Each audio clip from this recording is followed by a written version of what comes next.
കുറഞ്ഞ ചെലവിൽ അത്യാധുനിക ആരോഗ്യ പരിരക്ഷ. MCS hospital. We take care of your health. നിക്ഷേപകരുടെ പണം കൊള്ളയ്ക്കെതിരെ മഞ്ഞളൂർ റൂറൽ ബാങ്കിൽ നിക്ഷേപകരുടെ ഉപരോധം. 40ഓളം നിക്ഷേപകരാണ് പണം ആവശ്യപ്പെട്ട് ബാങ്ക് ഉപരോധിച്ചത്. വായ്പാ തട്ടിപ്പിലൂടെ ബാങ്കിലെ നിക്ഷേപം നഷ്ടമാക്കിയ വാഴക്കുളം മഞ്ഞളൂർ റൂറൽ ബാങ്ക് ഉപരോധിച്ച നിക്ഷേപകർ തിങ്കളാഴ്ച വൈകുന്നേരം 4ഓടെ ബാങ്കിലെത്തിയ 40ഓളമുള്ള നിക്ഷേപകരാണ് പണം ആവശ്യപ്പെട്ടത്. തട്ടിപ്പു നടത്തിയവർ ആരൊക്കെയാണെന്ന് വ്യക്തമായ റിപ്പോർട്ട് ഉണ്ടായിട്ടും അവർക്കെതിരെ നടപടി സ്വീകരിക്കാത്തതിലും നിക്ഷേപകർക്ക് പണം തിരികെ നൽകാത്തതിലുമാണ് പ്രതിഷേധമുയർന്നത്. വായ്പാ തട്ടിപ്പിന്റെ പേര് പറഞ്ഞ നിക്ഷേപം നൽകാതെയായിട്ട് 2 വർഷമായതായും തട്ടിപ്പിനെതിരെ ബാങ്ക് സ്വീകരിച്ച നടപടി എന്താണെന്നറിയണമെന്നും നിക്ഷേപകർ ആവശ്യമുന്നയിച്ചു. പ്രവർത്തന സമയം കഴിഞ്ഞിട്ടും ബാങ്ക് അടയ്ക്കാൻ അനുവദിക്കാതെ വന്നതോടെ വാഴക്കുളം പോലീസ് സ്ഥലത്തെത്തി. പ്രസിഡന്റ് ബാങ്കിലെത്തി ഇതുവരെ നടത്തിയ നീക്കങ്ങൾ സംബന്ധിച്ച് വിശദീകരിക്കണമെന്ന് നിക്ഷേപകർ ആവശ്യപ്പെട്ടതോടെ പ്രസിഡന്റ് സിറിൽ ജോസഫ് ബാങ്കിലെത്തി നിക്ഷേപകരുമായി ചർച്ച നടത്തുകയായിരുന്നു. ക്രൈംബ്രാഞ്ച് കേസെടുത്ത് FIR ഇട്ടു. FIRന്റെ കോപ്പി മാറ്റി ഓഫീസിൽ ചെന്നപ്പോൾ എനിക്ക് എന്നെ എടുത്ത് കാണിച്ചു തന്നു. 9 പ്രതികള് വഞ്ചിച്ചു കൊണ്ടുപോയി എന്ന് ക്രൈംബ്രാഞ്ചിന് ബോധ്യം വന്ന് നമ്മുടെ ഭരണസമിതിക്ക് ബോധ്യം വന്നിട്ടില്ല. അപ്പൊ ആ ഒത്തുചേരൽ ഞങ്ങൾക്ക് അംഗീകരിക്കാൻ പറ്റില്ല. ഞങ്ങളുടെ പൈസ പോയതിനേക്കാൾ വേദന നിങ്ങൾ അവരോട് ഒത്തു നിൽക്കുന്ന ആ ഒത്തു നിൽക്കുന്ന നടപടി അംഗീകരിക്കാൻ പറ്റില്ല.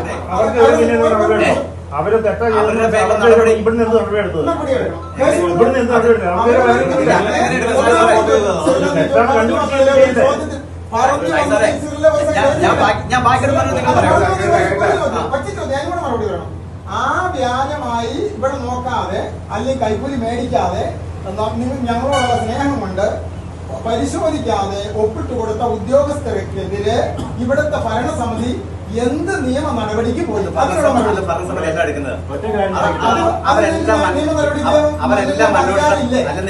അവരെല്ലാം ഇതിന്റെ അന്വേഷണ വിധേയരാണ്. അതായത് ബാങ്കിൽ പണം നിക്ഷേപിച്ചവർ പിച്ച തിണ്ടുമ്പോൾ തട്ടിപ്പുകാർ സമൂഹത്തിൽ വിലസി നടക്കുകയാണെന്നും ഇവർക്കെതിരെ കടുത്ത നടപടി ഉടൻ തന്നെ സ്വീകരിക്കണമെന്നും ഈ പ്രശ്നം പരിഹരിക്കാതെ തിരഞ്ഞെടുപ്പിന്റെ പേരിൽ ഒരു മുന്നണിയും വോട്ടർമാരെ തേടി വരേണ്ടെന്നും പ്രതിഷേധക്കാർ മുന്നറിയിപ്പ് നൽകി. മൂവാറ്റുപുഴ AR ഓഫീസിൽ ബാങ്ക് പ്രസിഡന്റിന്റെയും ഭരണസമിതിയുടെ നേതൃത്വത്തിൽ പ്രതിഷേധ സംഗമം നടത്തുമെന്നും Manjalloor rural action committee president Jain Mathew പറഞ്ഞു. നിക്ഷേപകരുടെ നേതൃത്വത്തിൽ ഇന്ന് ബാങ്ക് ഉപരോധിക്കുകയല്ല ചെയ്തത്. ഞങ്ങളുടെ വേദന ഇവിടെ ഭരണസമിതിയിൽ പങ്കുവയ്ക്കുവാൻ ഞങ്ങൾ വരികയാണ് ചെയ്തത്. ബഹുമാനപ്പെട്ട പ്രസിഡന്റ് ഞങ്ങളിവിടെ കൊത്തിയേർന്നു എന്ന് മനസ്സിലാക്കിക്കൊണ്ട് ഇവിടെ വരാനിടയായി. അപ്പോൾ 2 ദിവസത്തിനകം ഭരണസമിതിയുടെ നേതൃത്വത്തിൽ AR ഓഫീസ് ഉപരോധിക്കുവാനും അവിടെ ഈ മഞ്ഞളൂർ റൂറലിലെ നിക്ഷേപകരുടെ ഒരു പ്രതിഷേധ കൂട്ടായ്മ അല്ലെങ്കിൽ ഞങ്ങളുടെ നഷ്ടപ്പെട്ട സമ്പത്ത് പൈസ എങ്ങനെ ലഭിക്കും എന്ന് AR ഞങ്ങൾക്ക് മറുപടി തരേണ്ടതിന് മൂവാറ്റുപുഴ AR ഓഫീസ് ബഹുമാനപ്പെട്ട പ്രസിഡന്റിന്റെ നേതൃത്വത്തിൽ അവിടെ ഉദ്യോഗസ്ഥരെ കണ്ട് മഞ്ഞളൂർ റൂറലിലുള്ള മുഴുവൻ നിക്ഷേപകരെയും കൂട്ടിച്ചേർത്തുകൊണ്ട് മൂവാറ്റുപുഴയിൽ ഏതാനും ദിവസങ്ങൾക്കകം മഞ്ഞളൂർ റൂറലിന്റെ പ്രസിഡന്റിന്റെ നേതൃത്വത്തിൽ ഭരണസമിതി അംഗങ്ങളുടെ നേതൃത്വത്തിൽ നിക്ഷേപക കൂട്ടായ്മ അവിടെ ഒരു സംഗമം ഇന്നേ വരെ നാളിതുവരെ ഡിപ്പാർട്ട്മെന്റ് സർക്കാർ എന്ത് നടപടി ഞങ്ങളുടെ നഷ്ടപ്പെട്ട ധനത്തിന് മറുപടി തരാൻ വൈകുന്നതെന്ത് എന്ന ഞങ്ങളുടെ വേദനാജനകമായ ചോദ്യത്തിന് അവരിൽ നിന്ന് മറുപടി ലഭിക്കുമോ എന്നറിയാൻ ഒരു തീരുമാനമെടുത്തതായി ഇവിടെ പ്രഖ്യാപിക്കുകയാണ്. ബാങ്കിന്റെ നഷ്ടപ്പെട്ട പണം തിരികെ പിടിക്കാനുള്ള ശ്രമത്തിലാണ് ബാങ്ക് അധികൃതരെന്നും 2 ഘട്ട അന്വേഷണം പൂർത്തിയായിട്ടുണ്ടെന്നും വിജിലൻസിന് കേസ് കൈമാറിയിട്ടുണ്ടെന്നും നിക്ഷേപകരുടെ കൂടെ ഇപ്പോഴത്തെ ഭരണസമിതി ഉണ്ടാകുമെന്നും പ്രസിഡന്റ് സിറിൽ ജോസഫ് മൂവാറ്റുപുഴ ന്യൂസിനോട് പറഞ്ഞു. ബാങ്കിന്റെ നഷ്ടപ്പെട്ട പണം എങ്ങനെയെങ്കിലും തിരിച്ചു പിടിക്കാന്നുള്ള ഒരു ലക്ഷ്യത്തിൽ തന്നെയാണ് നിലവിലുള്ള ഭരണസമിതിയും മറ്റ് ആൾക്കാരും ജീവനക്കാരും ഉൾപ്പെടെ. അത് പല അന്യായമായിട്ടുള്ള മാർഗത്തിലൂടെയാണ് ഇതിന് മുമ്പിലിരുന്ന പ്രസിഡന്റ് ശ്രീ ജോയി മാളിയക്കൻ നേതൃത്വത്തിൽ ഇവിടുന്ന് പണം അടിച്ചു മാറ്റിയത്. അത് നമുക്ക് അത് ബോർഡ് മെമ്പർമാർക്ക് മറ്റോ അവിടുത്തെ ജീവനക്കാർക്കോ അറിവില്ലാത്ത രീതിയിൽ ഒരു സെക്രട്ടറി ഇൻചാർജും ഒരു ഹോണ്ടർ സെക്രട്ടറി ഇൻചാർജും ഉൾപ്പെടെയുള്ള പ്രസിഡന്റുകളും കൂടിയാണ് ഇത് അടിച്ചു മാറ്റിയത്.